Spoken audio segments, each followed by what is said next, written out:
So we are at a very dangerous inflection point in the country, probably the most dangerous since the American Civil War. We have a president and an administration that views ICE and DHS as an arm of their political will.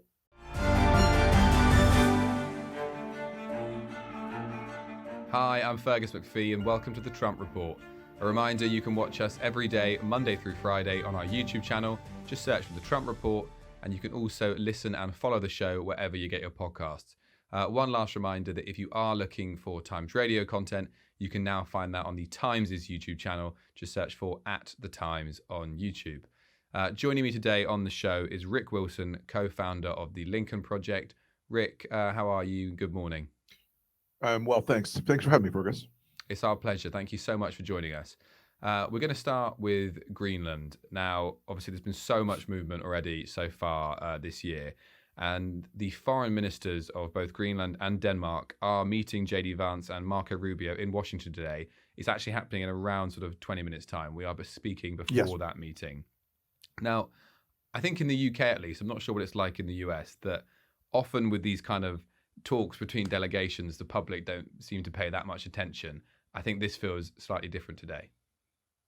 It does, and Americans are wondering what this economic miracle they were promised has to do with snatching Maduro out of Venezuela, with invading and taking over Greenland, with the sort of flailing and bullying that's going on, particularly in the Greenland case. You know, Denmark is an ally. People are actually beginning to understand that Trump is doing this for some reason that is in his head, but they do understand this is hurting our allies, hurting our friends. There's no reason for this. The public polling on it has been abysmal for Trump. No one wants to take over Greenland. It's an absurdity.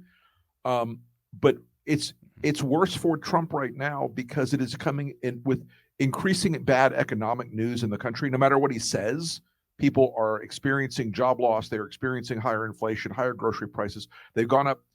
Last month, grocery prices went up the largest amount since the 1970s. This is a country in economic peril right now, but Trump is seemingly determined in a way that's actually dividing his own base on these foreign adventures. I think you said, the Trump administration don't necessarily care about an ally. What's the reaction in the US from the public towards all this? So far, it's been very negative. It has been, there's a sort of the 1.0 answer is an eye roll, and the next answer is what the hell. The folks they can't understand where this is coming from.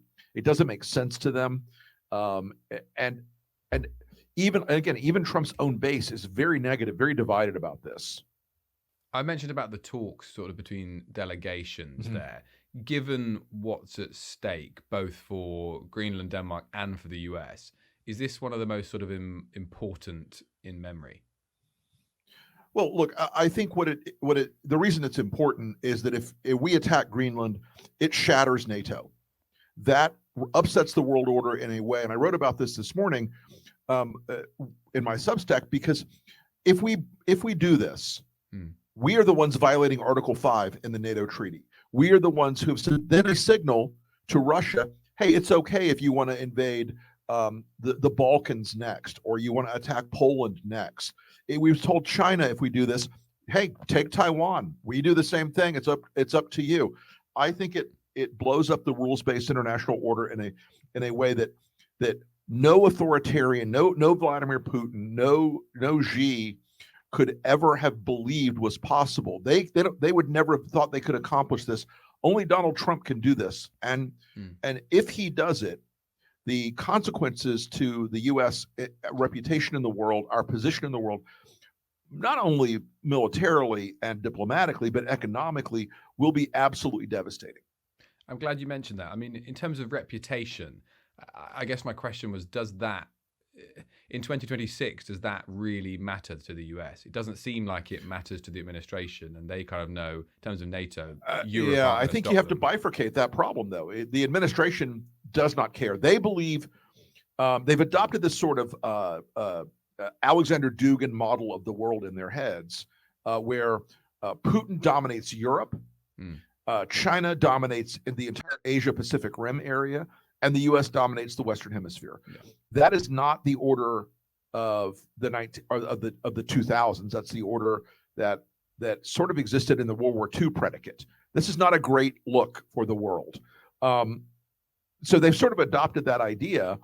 But what they don't seem to connect with, and I think the American people actually are ahead of them on this, they actually do get this, is that America's prosperity and security for almost 100 years, for 80 plus years since the end of World War II, has relied on a set of terrific international alliances, of cooperative diplomacy, of cooperative military deterrence against bad guys, and of an economic world that was bound together with relatively low trade barriers and with the security of an America that believed in the rule of law around the world. And we don't have that now. And this administration wants to think of it as this Hobbesian world of all against all. But we actually had a system, an international rules-based system, again, for nearly a century that worked brilliantly. But Donald Trump's ego cannot let him operate in that system. There are different figures within this administration. I just want to get your take on this. If you were part of the Danish or Greenland delegation today, how worried would you be about the addition of J.D. Vance to this meeting? Because I would be mortified by it, and I'll tell you why, Fergus. J.D. Vance is running for president in 2028 or 32 if Donald Trump decides to try to stick around. We'll see. But he is very ambitious. He has taken the most powerful drug in the world, and that's the desire to be president. And so you saw this with Zelensky, where he postured, he threw things around the room, he screamed, he had a little conniption fit. You saw it last week when he mocked a woman who was assassinated by Donald Trump's Immigration and Customs Enforcement teams. You've seen him increasingly become a guy who wants to be the show pony for the post-Trump MAGA hyper-populist nationalist authoritarian movement in America. So I think you will see Vance in this meeting today tell them, it's our way or the highway. You either bend the knee today or we'll invade at a moment of our choosing. Vance is going to be performative. Vance is going to be a guy not caring about the diplomacy of NATO or the stability of our alliances, but whether he can be the lead on Fox News tonight. Because he and Marco Rubio, for example, they're very different politicians, aren't they? I mean, we've spoken on this show. I'm not sure what your view on Marco Rubio is, but on this show we've spoken that he seems to be the one sort of, I don't know, maybe making moves on the sidelines that don't necessarily correlate with what Trump and Vance say publicly. Marco is a more clever politician. I've known him for a long time from Florida politics, where I came up. He's a more clever politician. He too wants to be president. He wants to be the liberator of Venezuela and Cuba, and very much believes in this Western Hemispheric positioning. Now, in some ways, Marco is play acting. He's cosplaying a Trumper in some ways. He is a person who, for many, many, many years, did understand that the threat of losing America's alliances would empower Putin, would empower China, would put America at greater risk. But he also is trapped in this incentive structure that MAGA has built around all of its politicians, where unless they're on board with the dramatic Trumpian hyper-populist nationalist authoritarianism, then they're going to get thrown off the cliff. He again would love to be president as well, and he and Vance. There's a lot of tension behind the scenes between Rubio and Vance, but we're going to see, I think, a lot of posturing and demonstration today, and not a lot of real diplomacy in this case with visiting with the foreign ministers of Greenland and Denmark. Just want to read you something Donald Trump wrote on Truth Social earlier, because he said this morning that anything less than US control of Greenland is unacceptable and that NATO should be leading the way for us to get it. I'm sure I am maybe giving too much leg room here. Is that almost an olive branch to NATO countries of coming to some other arrangement? That's Trump. That's Trump. Look, Trump has always been, since immediately after his first trip to Moscow in 1986, when Trump returned to the U.S. and within a matter of days had taken out a full-page ad in the New York Times saying we should not pay for NATO, we should get out of NATO. I'm not saying that correlation and causation are the same here, but Trump has hated NATO more than he hates the Russian threat to NATO for a very long time. And he tried to do this in the first administration, this sort of extortion scheme, like you either pay more or we're out. And so Europe stepped up and they've put more into the pot every year for NATO. They've taken a larger percentage of their GDPs on to support NATO. That failed as a Trump move. And so now his move is going to be, you either put American, this novel, by the way, no American defense official, and I used to be one when I was a younger guy. I worked in the Defense Department for 5 years during the first Bush administration, George Herbert Walker Bush. We have always had a great relationship with Denmark. We've always had whatever we needed in Greenland. We have intelligence and missile surveillance systems in Greenland. We always have. It's always been a terrific relationship. "Quote unquote," owning Greenland is a novel new theory that you've seen this week. Dmitry Medvedev from Russia saying, "Oh well, if Trump doesn't take it, we will." Clearly, just playing psychological warfare with Trump. Clearly, just poking his delicate ego. So that tweet is one more framing mechanism where he can do harm to NATO, which he has always sought to do since he was elected in 2016. With your previous experience you talked about there within the Republican Party and in defense, do you at all subscribe to the Western Hemisphere way of thinking? Look, America has a natural dominance in the Western Hemisphere because of geography. But again, we've not taken the Monroe Doctrine to the point that Donald Trump has, because we understood that if you had strong economies throughout Central and South America, that was a great net benefit to the United States, because that reduced the flow of immigration, it increased trade, and increased prosperity, especially if you looked at the emerging economies in South America and Central America over time. American intervention there has not always helped those economies grow. And so there were plenty of ways to both reduce immigration flows and improve economic prosperity in Central and South America. And yes, Maduro, an unequivocally bad guy. The Chavista movement has been oppressive for the people of Venezuela. But ironically, we left them in charge. So that idea of Western hemispheric dominance for the U.S., again, we've always been protected by two big oceans and strong economic position. Now we've broken our economic relationships around the globe, particularly with South and Central America. We've given China an opportunity to expand their economic power in Central and South America by screwing over former allies. And so I think we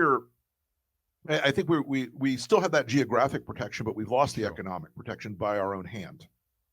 Just finally on Greenland before we move on, with everything that's kind of been said over the last few days, that meeting that's happening at the moment, is there no part of you that think that Greenland and Denmark might be privately thinking something else? Because the US, at least publicly, they've not really left any space for kind of negotiation or diplomacy, as you say. I think there have been some recent coverage of the discussions between Greenland and Denmark on I won't say independence, but how much home rule Greenland will exercise as part of Denmark's footprint. But I don't think that the public opinion inside Greenland is in any way favoring an American takeover of the country. This is a strange, I think, and dangerous precedent. And again, the minute we attack them, the minute one American military presence emerges on that island without an invitation, it's Article 5. And the rest of NATO finds itself in a position where America is the aggressor. And the irony is, Fergus, that the only time Article 5 has really been invoked in modern memory was when the U.S. was attacked on 9/11, and Europe stood with us and came to our side. And their young men and women sacrificed and died in combat right next to us in Afghanistan and Iraq. And that to my mind is a real insult to the alliance that has been so good for so many people. Let's leave the Western Hemisphere just for a second, because Donald Trump last night promised very strong action against Iran if it decided to execute protesters. Now, today we've seen that US military personnel at its base in Qatar have been instructed to leave. About hundreds of them have been left. Right. There's no communication lines, we don't think, between the US and Iran at the moment, and the Indian embassy has also asked its citizens to leave. Look, I don't want to predict the future. Obviously, this is going out later today. All the signs are pointing towards the US striking Iran, which is I think the greatest thing that the mullahs in Iran could hope for. It is the single best thing to stop this revolution in its tracks. And I think there's an argument to be made. And a former Israeli defense official who I know for 30 years now said to me yesterday morning, he said, look, if Trump starts bombing them, even these people in the streets will turn their hatred back to the U.S. And are there ways to target the IGRC and the mullahs? Absolutely. One of the things we could be doing right now, since Iran has cut off communication to the outside world, is running the Radio Liberty, Radio Free Europe station that's based in Kuwait, that used to reach all of Iran, and Kerry Lake and the administration have shut it down. We don't understand why that is, but this defense official made an argument to me. He said, former Israeli defense official said, the best thing for Bibi is to keep the mullahs in charge. The best thing for Trump is to keep the mullahs in charge. That is the best scapegoat they've got in the Middle East. That gives Israel, in their minds, free reign to do what it wants. They're always going to say, it's Iran attacking us through Hamas, through Hezbollah. It's Iran attacking us through the IGRC, through Syria, and so yeah, this is not. I think that argument has some weight. Regime change. Look, if we were going to do regime change there, the best thing to do is to get that radio station blasting, and frankly to do what we can to isolate the IGRC, who are the implementers of Iran's terror policies, and to send a message to the Iranian people: we'll be with you to help you rebuild this thing. They are looking for an end to 47 years of theocratic repression against women, against Jews, against gays, against any minority other than the folks that are at the top of the IGRC and theocratic pyramid there. And I think that there's great hope for the Middle East, but it doesn't help Israel and it doesn't help Donald Trump if they go in there and start throwing missiles into the Iranian, into Tehran. And perhaps not a war per se, but Iran has vowed to retaliate. And I guess this is another piece of military intervention by an administration that said no more wars. Right. No more foreign wars, no more regime change, no more foreign wars. And yet no more forever wars. And yet this will be, and again, if they fall short, and look, I was a critic of Barack Obama in 2009, who I felt was very passive about the Green Revolution in Iran. But I think that the idea among the Trump administration, among the very shallow thinkers in his Defense Department, that somehow an armed intervention helps the folks on the ground, is madness. Because I think that I'm sure that would be the argument for the administration, right? I mean, the regime's come out today, and I think at time of recording, they've said around 2,500 people have died. Now, if the regime is saying that, the real number is probably much higher. So I'm sure that would be the argument in the administration. Well, it's time to take action. Yeah, well, the way you take action in that is in part to seize all the assets of the IGRC around the world. And we have done some of that, but that could be made much more tangible. You stop the Iranian ghost fleet from selling oil to China. You cut off Iran's ability to ship weapons to Russia, where it's another profit center for the IGRC. There are ways to do this that do not give the Iranian regime an excuse to kill more people. Let's move on back to the United States, because you've written a piece this week titled "How It Stops and How It Ends," sort of in response to what we've been seeing play out in Minneapolis this week after the killing of Renee Nicole Good. To me, at least, obviously, on this side of the Atlantic, the domestic situation in the US seems to be heating up and accelerating, if anything. Right. How, in your view, sort of does it come to an end and we do move on? Well, it has to come to an end by both a political and public pressure campaign and a legal campaign against ICE. Right now they are quite lawless. They have become increasingly motivated to violence, not against the people they're supposedly targeting, illegal immigrants, and to their more specific assertion, criminal illegal immigrants. They're not really arresting those people. They're now arresting and attacking and assaulting American citizens who criticize them or protest them. So we are at a very dangerous inflection point in the country, probably the most dangerous since the American Civil War. We have a president and an administration that views ICE and DHS as an arm of their political will, that views ICE and DHS as having, as J.D. Vance said, absolute immunity.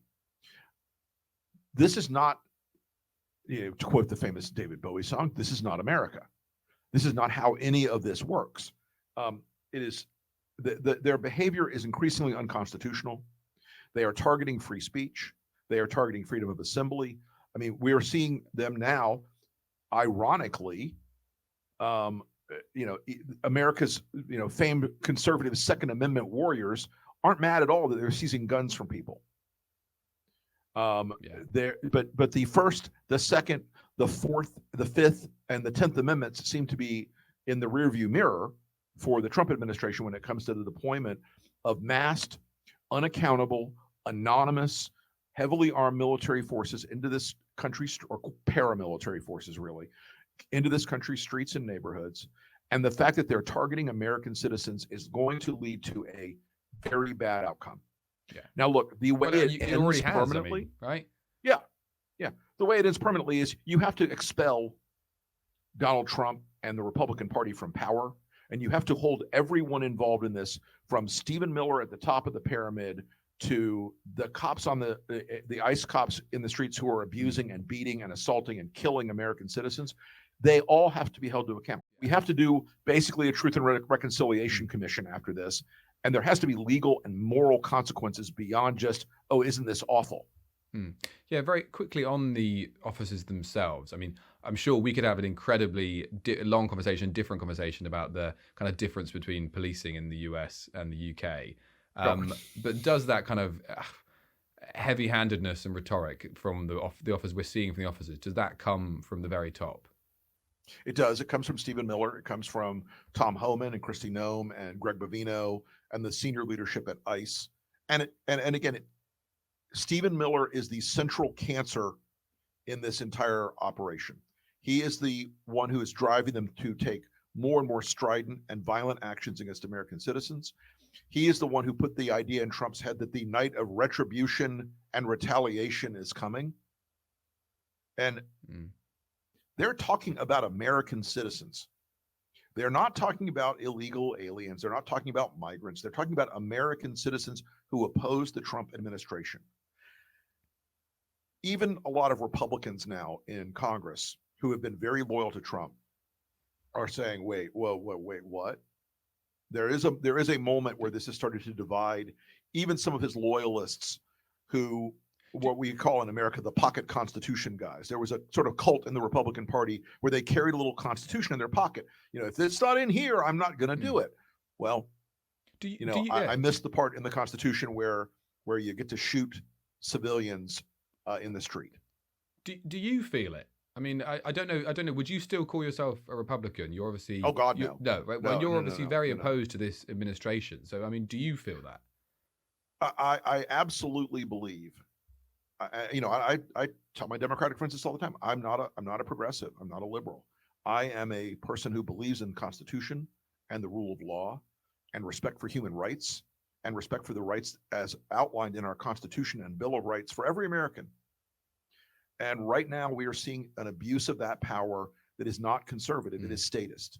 It is authoritarian. It is absolutist. Just very quickly, Rick, really do appreciate your time. You mentioned there about who maybe might come next after Donald Trump. How are you feeling ahead of the midterms this year? Like I said, I'm based here in London. I like to think I'm fairly kind of tapped into what's going on, but I don't really hear that much from the Democrats just right now. Is that because the news agenda is so swallowed up in Donald Trump, or is there just no one really? Trump is sort of a singularity of news. He sucks in all available attention. The American people are incredibly angry right now. They're angry at the craziness. They're angry at the economic destruction that's happening. The midterms right now are not looking great for the Republican Party. That is not because people are suddenly saying, "Oh, I can't wait for more Chuck Schumer." They're not in love with the Democrats, but they are absolutely furious with Donald Trump and the Republicans. He's got a core base of around 30% of the Republican, or around 30% of the American populace. And that's, that's around 60% of the Republican Party when you do that math. We're seeing more and more voters call themselves independents. They're leaning Democratic in their intention to vote. Look, the Democrats are great at snatching defeat from the jaws of victory. But at the Lincoln Project, where I helped lead the Lincoln Project, we're going to make sure that we go after these Republican candidates who are endorsing this very damaging agenda, not only on the economic front, but on the constitutional front as well. Rick Wilson, thank you so much for joining us on the Trump Report today. Thanks for having me, Fergus. Appreciate it. Anytime.